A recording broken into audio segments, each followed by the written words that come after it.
사람들은 즐겁고 행복한 삶을 기대를 합니다. 매일매일 더 행복해지고 매일매일 더 즐거워지기를 소망을 합니다. 슬프고 불행한 삶을 기대하는 사람은 아무도 없습니다. 그렇지만 우리가 사는 세상은 어렵습니다. 작년에는 온 국민이 세월호 참사로 인해서 슬픔에 빠졌습니다. 그리고 그 슬픔이 가시기도 전에 금년에는 온 국민이 메르스 공포로 인해 혼란 가운데 있습니다. 나라 전체적으로는 이렇게 슬픔과 그리고 금년에는 공포와 혼란 가운데 빠져 있습니다. 그러나 개인적으로도 현대를 살아가는 우리 국민들은 어렵습니다. 사람들은 경제적인 그런 어려움을 크게 생각하고 있습니다. 요즘 사회는 정년이 단축되어서 조기에 은퇴를 하는 시대입니다.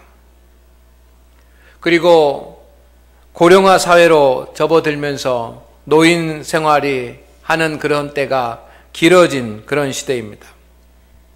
조기 은퇴를 하고 그리고 오랜 노년기를 지낼 때 사람들은 어떻게 해야 할지 경제적으로 많은 부담을 가지고 있습니다. 그런가 하면 지금 경제가 어려운 그런 관계로 직장이 불안하고 힘든 가운데 있는 많은 사람들이 있습니다.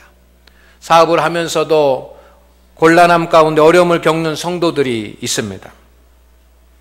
직장 생활을 한다고 하더라도 급여가 너무 작아서 생활하기에 어려운 그런 분들이 많이 있습니다.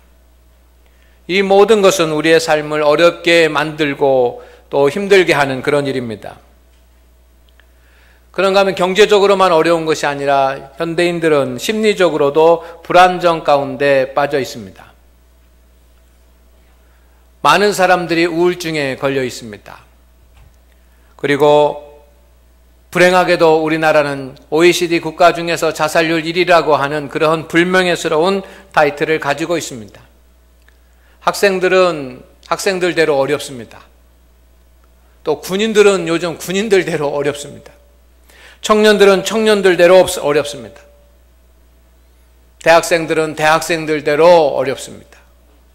장년들은 장년들대로 어렵고 노년의 성도들은 노년대로 어려운 그런 시대에 우리가 살아가고 있습니다. 얼마 전에 우리는 너무나도 상상할 수 없는 끔찍한 그런 사건 하나를 뉴스를 통해서 보았습니다. 어떤 30대의 젊은 여자가 아이를 낳아서 그리고 아이를 죽이고 그리고 택배로 그 아이를 자기 어머니에게 보낸 사건입니다. 이 사건을 어떻게 해석할 것인가? 여러분, 우리나라와 우리 민족이 지금 총체적인 난국을 겪고 있다라고 하는 것을 말할 수밖에 없습니다. 뿐만 아닙니다. 우리가 사는 세상은 경제적으로나 이런 어려움만 있는 것이 아니라 환경이 심하게 오염되어서 환경 오염은 오염이 아니라 이제 환경 파괴가 되어져 있는 수준입니다. 우리나라도 환경 오염을 지나서 환경이 파괴되어져 가고 있습니다. 강들이 죽어가고 있습니다. 환경 파괴는 생태계 파괴로 이어졌습니다. 생태계 파괴는 우리 사람들의 생명까지 위협하고 있습니다. 이러한 시대에 우리는 진정 기뻐하고 즐거워할 수 있겠습니까? 하나님께서 지으신 모든 피조물들이 신음하는 시대가 오늘 이 시대입니다. 사람만 어려운 것이 아니라 세상에 있는 모든 들짐승들과 세상에 있는 모든 그 짐승들도 힘들고 고통 가운데 있고 땅을 포함하여 세상에 있는 모든 자연 환경들이 신음하고 있는 세대가 오늘의 시대입니다. 오늘 말씀은 요엘 선지자가 들려주신 은혜의 예언의 말씀입니다. 요엘 선지자가 활동하던 그런 시대에 큰 환란이 임했습니다. 여러분, 메뚜기와 느치 그리고 황충 같은 그런 곤충들이 떼를 지어서 몰려다니면서 농작물과 모든 식물을 다 갉아먹어 버렸습니다.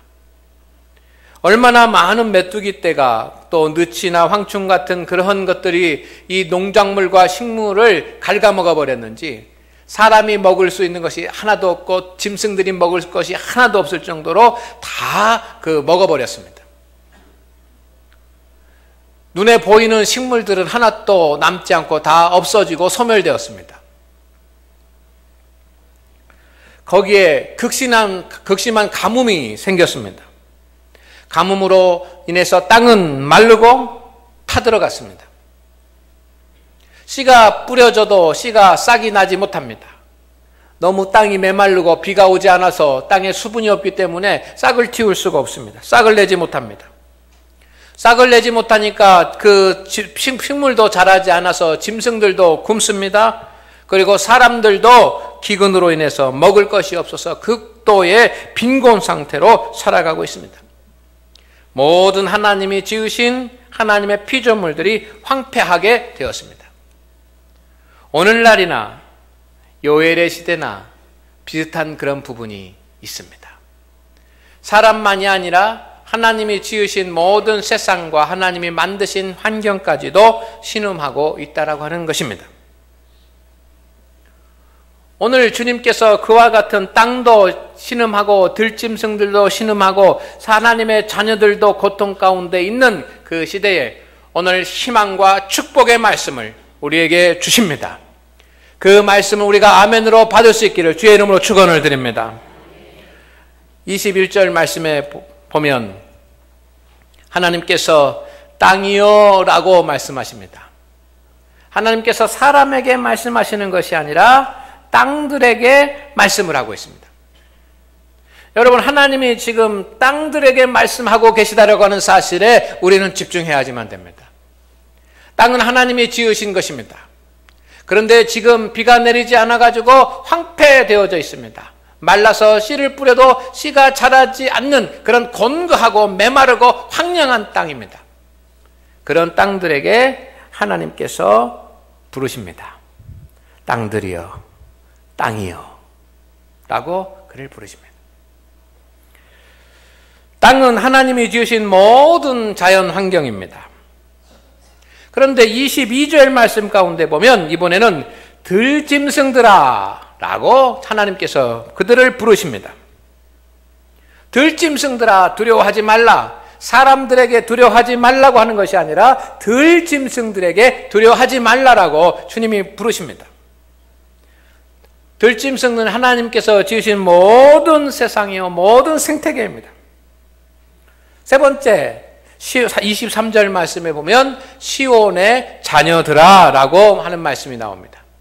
시온의 자녀들은 이스라엘의 백성들이요 오늘 하나님이 지으신 하나님의 모든 백성, 하나님이 택하신 하나님의 자녀인 줄로 믿습니다.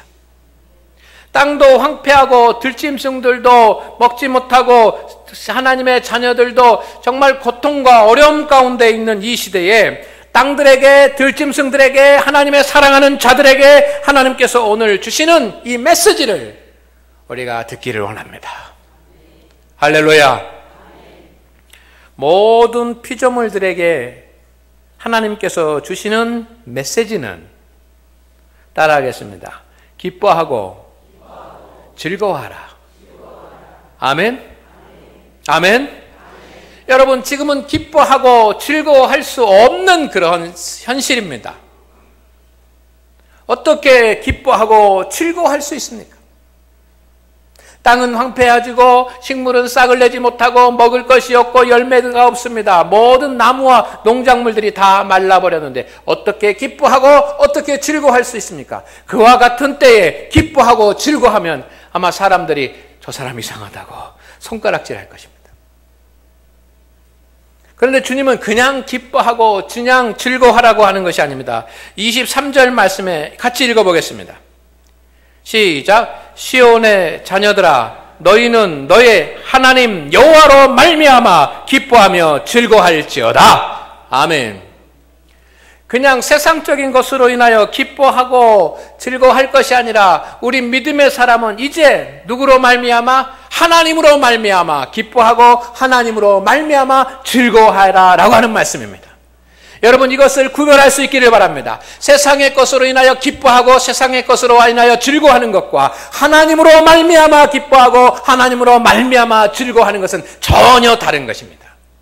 아멘. 하나님은 오늘 말씀을 통해서 회복을 약속하십니다. 이른 비와 늦은 비를 내리시겠다고 약속하십니다. 이른 비는 가을에 내리는 비인데 씨를 뿌릴 때 내리는 비입니다. 이스라엘 백성들 우리와 농사 짓는 패턴이 좀 다릅니다. 그래서 가을에 씨를 뿌리고 봄이 지나서 거두게 됩니다. 이른 비를 내리셔서 씨를 뿌릴 수 있도록 하신다는 것입니다.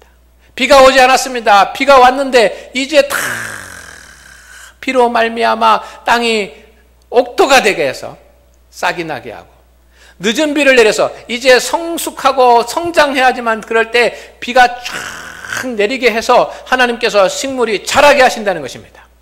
그래서 식물들이 자라서 들짐승들이 먹고 마시게 하고 식물이 자라고 농작물이 자라서 풍요하게 하되 메뚜기와 느치와 황충으로 인하여 다 회파된 그 횟수만큼 하나님께서 풍족이 먹도록 회복해 주실 것이다라고 하는 하나님의 약속이 오늘 말씀 가운데 있습니다.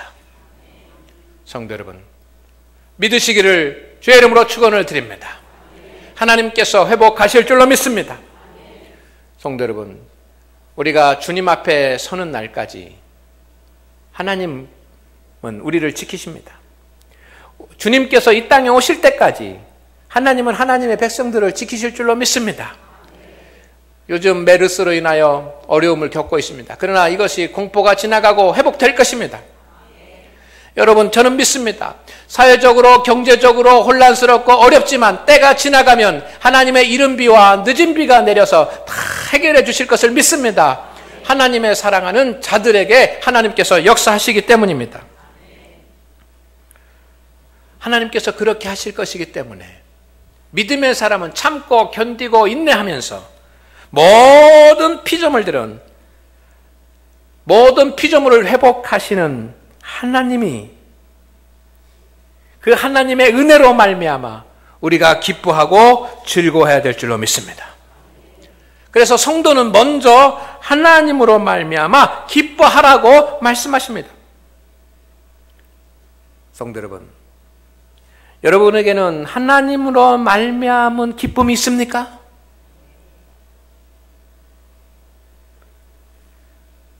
신앙생활에는 하나님으로부터 오는 기쁨과 즐거움이 있어야지만 합니다. 매일매일 깊은 샘에서 솟아나는 생수를 마시는 것처럼 하나님으로부터 오는 기쁨과 즐거움을 가져야지만 합니다. 즐거움이 없으면 일하기 어렵습니다. 즐거움이 없으면 신앙생활 할 수 없습니다. 여러분, 이 신앙생활에도 즐거움 있고 신앙생활 하는데도 기쁨이 넘쳐야지만 합니다. 할렐루야. 할렐루야. 요즘 남자들, 젊은 그 장년층의 그런 남자들의 그 취미, 남자들이 로망하는 취미가 3가지가 있다고 합니다. 첫째는 뭐냐면 등산입니다. 등산. 두 번째는 사진 찍는 거랍니다. 사진. 세 번째는 뭘까요? 골프? 뭐 골프도 될 수 있지만 제가 어떤 본 자료에서는 낚시라고 합니다. 낚시. 그래서 남자들의 취미는 등산, 사진, 낚시고 요즘 여자들이 좋아하는 여성들의 취미는 뭐냐면 첫째가 쇼핑. 두 번째가 여행. 세 번째가 독서. 그렇다라고 하는 그런 글을 제가 어디서 읽었습니다. 그런데 그것이 등산이든 사진 찍는 것이든 낚시든 쇼핑이든 여행이든 독서든 그것을 하면 즐거움이 있다는 것입니다.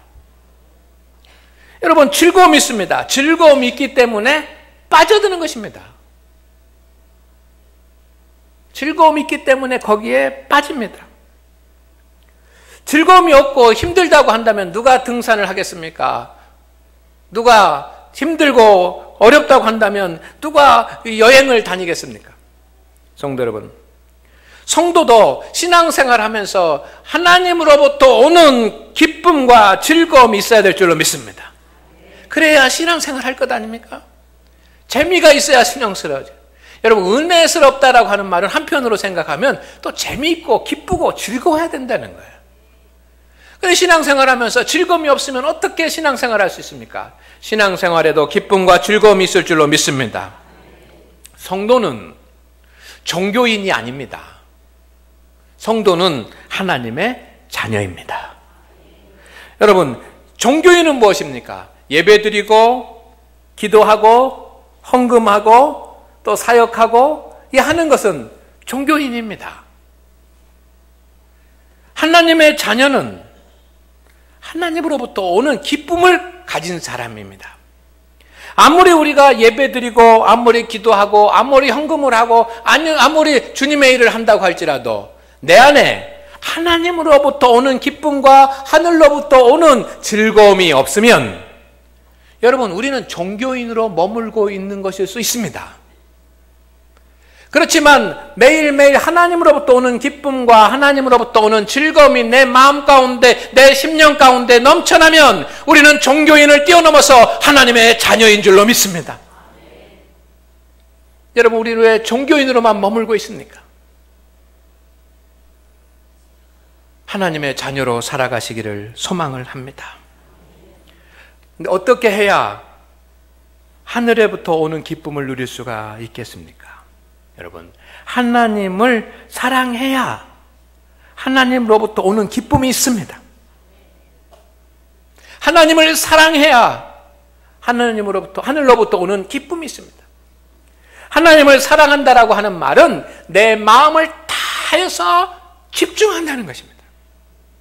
내 마음을 다해서 하나님 앞에 집중할 때, 그렇게 하나님을 사랑할 때, 마음과 뜻과 힘과 정성을 다하여 하나님을 사랑할 때, 그때 하나님으로부터 오는 기쁨과 즐거움이 나에게 있는 것입니다. 베다니에 3남매가 살고 있었습니다. 나사로, 마르다, 마리아 3남매가 살고 있었는데 이 3남매가 신앙생활을 하는 패턴이 전혀 다릅니다.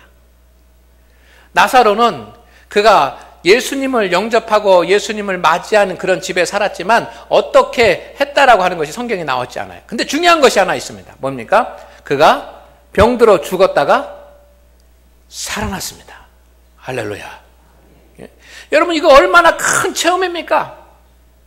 여러분, 내가 죽었습니다. 근데 죽었다가 무덤 속에 들어갔는데 나사야 나오너라 불었을 때 내가 걸어 나와서 살았습니다. 이게 감사할 일이고 기쁠 일이고 즐거울 일이고 행복할 일이고 하나님을 찬양해야 될 일입니다. 나사로는 체험적인 신앙을 가졌습니다. 그런데 나사로는 체험적인 하나님의 역사를 경험하고 하나님의 능력을 보고서도 나사로는 기뻐했다, 즐거워했다, 감사했다는 이야기가 없습니다. 여러분, 나사로는 하나님의 기적을 보고 체험적인 신앙을 가진 사람입니다. 두 번째, 마르다가 있습니다. 마르다는 주님을 위해서 열심히 일했던 사람입니다. 주님이 자기 집에 오면 열심히 주님을 섬기는 일에 충성했던 사람입니다. 그런데 안타까운 것은 뭐냐면 주님의 일에 충성하고 주님의 일에 헌신하고 주님을 기쁘시기 위해서 준비를 하면 기뻐야죠. 즐거워야죠. 할렐루야, 할렐루야, 찬송하리로다 하면서 주님의 일을 하면서 기쁘고 즐거워해야 될 텐데 여러분, 주님의 일을 하면서도 기쁘지 않습니다. 주님의 일을 하면서도 즐겁지 않습니다. 그의 입술에는 원망이 나왔습니다. 마리아는 어쩌고 저쩌고 하면서 원망이 나왔습니다. 주님, 마리아는 어쩌고 저쩌고 원망이 나왔습니다. 여러분, 마르다와 같이 주님의 일을 우리가 할 수 있습니다. 그러나 우리의 입술에서 원망이 나오지 않기를 원합니다. 여러분이 하는 일 그것 자체로 기뻐하고 감사하고 즐거워하십시오. 세 번째, 마리아가 있는데 여러분, 이 마리아는 주님 앞에 앉아 있습니다. 주님 앞에. 그래서 주의 말씀을 듣습니다. 주님과 눈을 마주치고 있습니다. 왜요? 주님을 사랑하기 때문입니다. 주님을 사랑하기 때문에 주님 앞에 앉아서 주님과 마주보며 주님에게 집중하고 주님으로부터 말씀을 듣고 주님의 말씀을 통해서 기쁨과 즐거움을 얻고 있는 것입니다. 오늘 하나님 앞에 예배한 우리 성도 여러분, 우리는 먼저 마리아 같은 성도가 되어야 될 줄로 믿습니다. 하나님으로부터 오는 기쁨과 즐거움이 내 심령 가운데 넘쳐나는 사람은 깊은 생명의 우물을 가지고 있는 사람입니다. 어떤 사람이 하나님을 사랑할 수 있습니까? 구원으로 인한 기쁨을 아는 성도가 하나님으로부터 하나님을 사랑할 수 있습니다. 영적으로는 우리는 길가에 버려진 탕자와 같습니다. 아무리 세상적으로는 똑똑하고 내가 잘난 체하고 자랑할지 모르지만 믿음 안에서 보면 우리는 영적으로 길가에 버려진 탕자와 같았습니다. 그런데 주님께서 죄값을 치르시고 우리를 건지시고 택하시고 다 씻기시고 용서하셨습니다. 그리고 하나님의 자녀를 삼으셨습니다. 하나님의 은혜가 큽니다. 그러면 우리는 그 하나님의 크신 은혜를 깨달아 알아야 할 줄로 믿습니다. 그런데 문제는 하나님께서 우리를 그렇게 죄 가운데서 건져내시고 죄값을 치르시고 씻기시고 용서하시고 하나님의 자녀로 삼으셨는데 우리는 하나님의 은혜를 알지 못한다는 것입니다. 하나님의 은혜를 알지 못하기 때문에 감사가 없습니다. 하나님의 은혜를 알지 못하기 때문에 기쁨이 없습니다. 하나님의 은혜를 왜 알지 못합니까?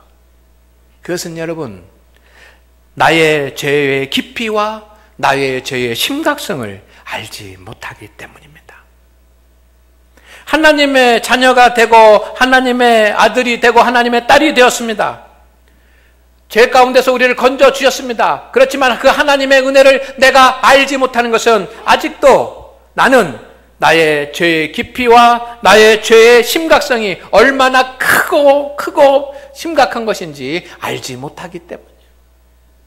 오늘 하나님을 예배하는 우리 성도 여러분, 나의 죄의 깊이와 나의 죄의 심각성을 깨달아 알기를 주의 이름으로 축원을 드립니다. 축원을 드립니다. 우리는 하늘로부터 오는 기쁨이 있어야지만 돼요. 적어도 3가지의 기쁨이 있어야 돼요. 첫째는 말씀으로 인한 기쁨이 있기를 원합니다. 말씀으로 인한 기쁨. 말씀을 깨달을 때 기쁨이 있습니다. 저도 설교를 준비하거나 성경을 읽으면서 하나님의 말씀을 읽고 그 말씀을 새롭게 깨달을 때마다 그 기쁨이 있습니다. 이 말씀은 무슨 뜻인가? 이 말씀은 무슨 의미인가? 깊이 묵상을 하고 묵상을 해도 알지 못하는 것은 주석을 찾아보고 주석을 봐도 잘 모르겠는 것은 책을 읽어보고 여러 사람들의 글을 읽어보고 그래서 또 묵상하고 그러다가 그 하나님의 말씀을 깨달을 때 여러분 그 기쁨이 얼마나 큰지 모릅니다. 나의 해석대로가 아니라 성경을 성경적으로 해석하고 정말 바르게 깨달았을 때 그 말씀으로 인한 기쁨이 있습니다. 그래서 다윗 왕은 그 말씀의 기쁨이 송이꿀 송이보다 더 달달하고 그렇게 고백을 한 겁니다. 오늘 하나님 앞에 예배하는 우리 성도 여러분, 주님은 우리 가운데 말씀으로 오셨습니다. 그렇다고 한다면 우리가 그냥 종교인으로 살아가지 말고 매일매일 우리에게 생명의 양식으로 하나님께서 주시는 그 말씀을 아멘으로 붙잡고 아멘으로 받아서 그 말씀을 통해서 주시는 말씀을 깨달았을 때 느끼는 그 기쁨이 여러분 가운데 넘치기를 주의 이름으로 축원을 드립니다. 이게 성도의 삶입니다. 하나님께서 말씀을 주셔서 내가 감사하고 그로 인하여 기쁨을 누리는 것, 이것이 성도의 삶입니다. 두 번째, 성도는 적어도 예배를 드리고 기뻐야 합니다. 아멘. 예배는 하나님을 만나는 축제의 장입니다. 이 축제에 와서 우리는 찬송을 드리고 경배하고 하나님 앞에 나와서 주님을 만납니다. 우리는 예배의 주체입니다. 그래서 신령과 진정으로 예배 드립니다. 신령과 진정으로 우리가 하나님을 예배한다고 한다면, 성도 여러분, 우리는 하늘로부터 오는 기쁨을 누릴 수 있는 줄로 믿습니다. 예배로부터 오는 기쁨이 우리 가운데 회복되기를 소망을 합니다. 사랑하는 장안교회 성도 여러분, 예배를 통해서 누리는 그런 기쁨이 있기를 원합니다. 여러분, 예배에 기쁨이 있습니까? 아니면 예배가 지루합니까? 길어도 1시간이요.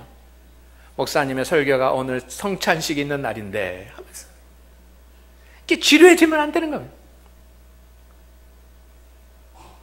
사랑하는 성도 여러분, 하나님 앞에 나와서 산제사를 드리면 그 예배를 통해서 우리는 기쁨을 얻어야 정상입니다. 그렇지 않습니까? 잔치에 왔는데 슬프면 안 되는 겁니다. 하나님을 만나는 잔치에 왔는데 내가 기뻐야 할 줄로 믿습니다. 세 번째, 우리는 하나님 앞에 순종의 기쁨을 누릴 수 있어야 합니다.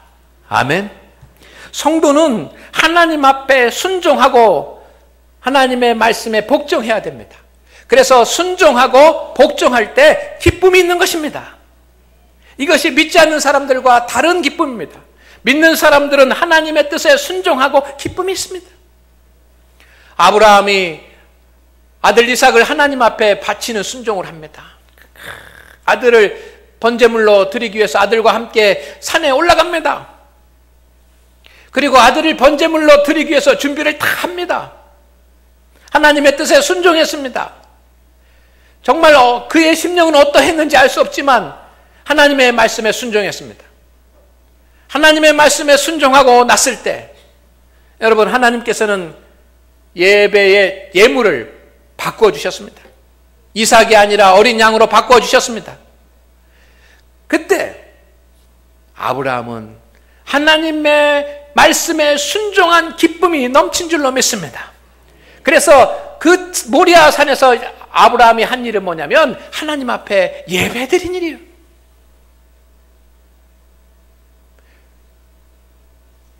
하나님 앞에 기쁨과 감사로 예배를 드렸습니다. 순종의 기쁨이 있습니까? 성도는 하나님의 말씀에 순종하고 나서 하나님 말씀에 순종하니 감사합니다. 하나님의 말씀에 순종하니 우리의 심령 가운데 기쁨이 있는 것입니다. 여러분, 순종하고 기쁨이 넘치는 성도가 되시기를 바랍니다. 순종하고 시험 드는 성도가 되지 않기를 주의 이름으로 축원을 드립니다. 성도 여러분, 하나님은 온 세상을 회복하실 것입니다. 사랑하는 자를 회복하실 것입니다. 여러분을 회복하실 것입니다. 이른 비와 늦은 비로 역사하실 것입니다. 때에 따라서 정확한 타이밍에 하나님께서 여러분을 끌어올려 살리시고 회복하실 것입니다. 먼저 우리는 하나님으로 말미암아 오는 기쁨을 회복하시기를 주의 이름으로 축원을 드립니다. 기도합니다. 하나님 아버지, 우리 모든 성도들에게 하나님으로부터 오는 기쁨을 회복하여 주시옵소서. 말씀으로 인한 기쁨을 허락하시고 예배로 인한 기쁨을 허락하시고 순종으로 인한 기쁨을 허락하여 주옵소서. 예수님의 이름으로 기도드리옵나이다. 아멘.